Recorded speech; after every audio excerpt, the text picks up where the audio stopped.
اللہم صلی علی محمد و آل محمد۔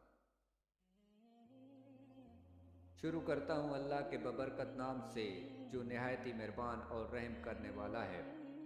محترم ناظرین گرامی، السلام علیکم ورحمۃ اللہ وبرکاتہ۔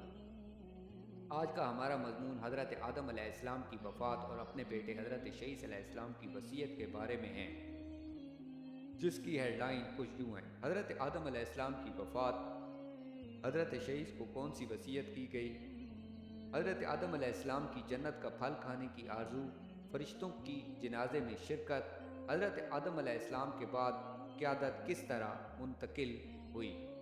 جناب سامعین، حضرت حابیل کے قتل ہونے کے بعد اللہ تعالیٰ نے شیث کو عطا کیا۔ شیث کے معنی عطیہ ہے۔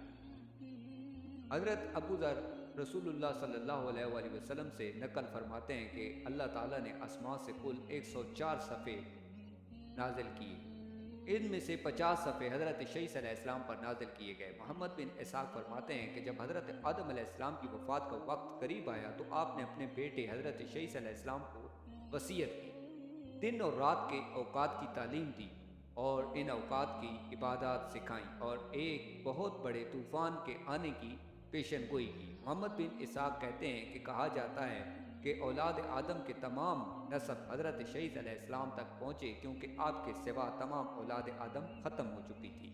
والعالم، حضرت آدم علیہ السلام کی جمعہ کے دن وفات ہوئی۔ حنوت نامی خوشبو ان کے پاس فرشتے لائے اور اللہ کی طرف سے جنت سے کفن مہیا کیا اور آپ کے بیٹے اور وصی حضرت شیث علیہ السلام سے تعزیت کی۔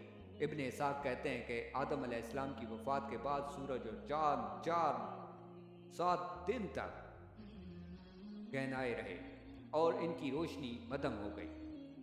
بوقت وفات جنت کا پھل کھانے کی آرزو کی اور کیسے کی۔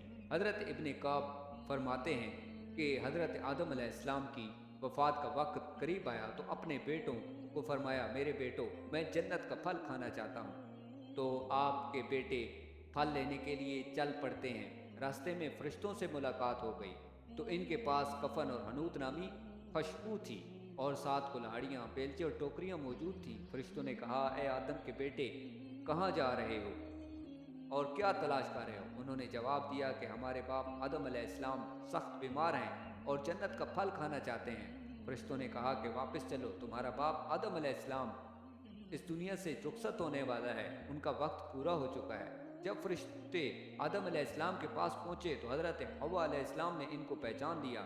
حضرت آدم علیہ السلام کے قریب وہ آئیں تو حضرت آدم علیہ السلام نے فرمایا، دور ہو جاؤ میرے سے، میں تجھ سے پہلے پیدا ہوا ہوں، اس لیے میرے اور میرے اللہ کے فرشتوں کے درمیان حائل نہ ہونا۔ بس فرشتوں نے ان کی روح کو قبض کیا، ان کو کفن پہنایا اور خوشبو لگائی اور ان کے لیے قبر کھودی اور ان پر نماز جنازہ پڑھی۔ پھر ان کو قبر میں داخل کیا اور ان پر مٹی ڈالی اور پھر فرشتوں نے کہا، اے آدم کے بیٹو، میت کو دفنانے کا تمہارے لیے یہی طریقہ ہے۔ حضرت ابی بن قعب تک اس حدیث کی سند صحیح ہے۔ نماز جنازہ میں فرشتوں نے 4 تکبیریں پڑھی۔ حضرت ابن عباس رضی اللہ عنہ رسول اللہ صلی اللہ علیہ وآلہ وسلم سے نقل فرماتے ہیں کہ فرشتوں نے آدم علیہ السلام کے جنازے میں 4 تکبیریں پڑھی اور حضرت ابو بکر رضی اللہ عنہ نے حضرت فاطمہ رضی اللہ عنہ پر 4 تکبیریں پڑھی۔ پھر حضرت عمر رضی اللہ عنہ نے حضرت ابو بکر رضی اللہ عنہ پر 4 تکبیریں پڑھی۔ پھر حضرت سعید رضی اللہ عنہ نے حضرت عمر رضی اللہ عنہ پر 4 تکبیریں پڑھی اور یہی روایت حضرت ابن عمر رضی اللہ عنہ سے بھی منقول ہے۔ حضرت آدم علیہ السلام کے دفن کے بارے میں بھی اختلاف ہے اور مشہور بات یہ ہے کہ ہند میں جس پہاڑ پر اتارے گئے تھے وہاں ہی مدفون ہیں۔ بعض نے کہا کہ نزدیک مکہ میں جبل ابن قیس کے پاس دفن ہے، اور یہ بھی کہا گیا ہے کہ طوفان کے زمانہ میں حضرت نوح علیہ السلام کے حضرت آدم علیہ السلام اور حوا علیہ السلام کو ایک تابوت میں اٹھا لائے اور بیت المقدس میں دفن کیا، اور یہ بات ابن جریر نے نقل کی اور ابن عساکر نے بعض لوگوں سے نقل کیا کہ ان کا سر مسجد ابراہیم کے پاس اور پاؤں بیت المقدس کے چٹان کے پاس ہے۔ اور حضرت آدم علیہ السلام کی وفات کے 1 سال بعد حضرت حوا علیہ السلام بھی اس دنیا سے رخصت ہو گئیں۔ آپ علیہ السلام کی عمر کے بارے میں بھی اختلاف ہے۔ حضرت ابن عباس اور حضرت ابو ہریرہ رضی اللہ عنہ سے روایت ہے کہ آپ کی عمر لوح محفوظ میں 1000 سال لکھی گئی اور تورات میں 930 سال موجود ہے۔ یہ بات مذکورہ بالا حدیث کے وجہ سے تسلیم نہیں کی جا سکتی، کیونکہ تورات اپنی اصل شکل میں محفوظ نہیں ہے اور حدیث کی شکل میں حق ہمارے پاس محفوظ ہے۔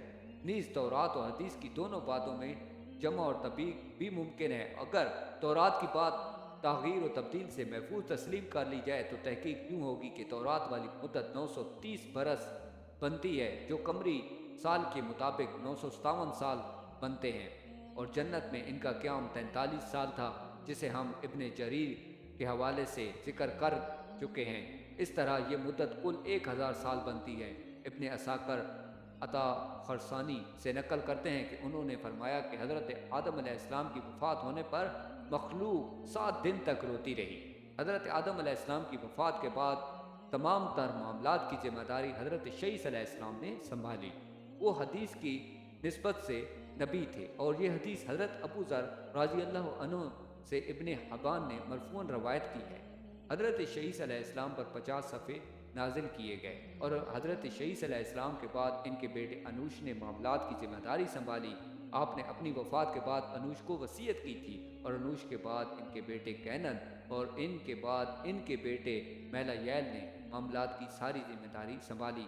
اور ان ہی میلاییل کے متعلق ایران کے اجمی لوگ کہتے ہیں کہ وہ 7 ولایتوں کے مالک بنے، اور یہاں پہلا شخص تھا جس نے درخت کاٹے، بڑے بڑے قلعے اور شہر بنائے۔ اس نے ابلیس اور اس کے لشکر کو مار بھگایا، لشکروں کو بہت سختی سے پیش آیا، ان کو زمین کے مختلف ویران علاقوں اور پہاڑوں کی گھاٹیوں میں مار بھگایا، اور بہت سے سرکش جنوں کو قتل کیا۔ ان کے سر پر ایک بڑا تاج تھا۔